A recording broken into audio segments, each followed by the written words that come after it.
Une action conjointe comme l'action conjointe sur la vaccination, c'est un outil de coopération, de dialogue et d'interface entre les scientifiques et les politiques, entre la société civile et les politiques, entre les agences européennes et les décideurs politiques,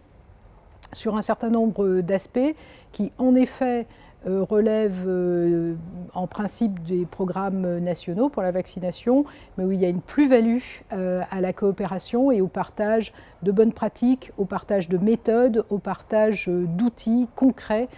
pour améliorer la couverture vaccinale des maladies qui causent, par exemple comme la rougeole actuellement, des grandes épidémies et qui ne s'arrêtent pas aux frontières. Donc l'action conjointe sur la vaccination, elle rassemble 20 pays pendant 3 ans. C'est à peu près 6 millions d'euros pour construire une plateforme commune entre les pays membres et l'ensemble des parties prenantes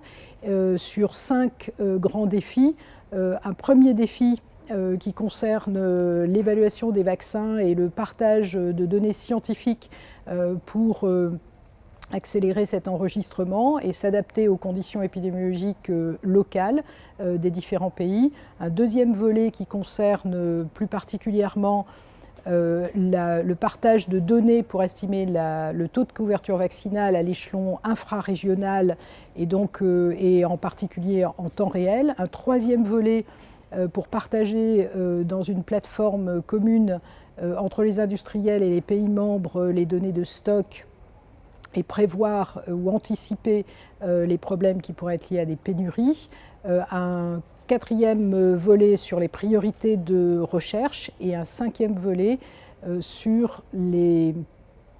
l'hésitation vaccinale et les meilleures interventions possibles et les meilleures pratiques pour toucher les populations et surmonter l'hésitation vaccinale et améliorer les taux de couverture vaccinale.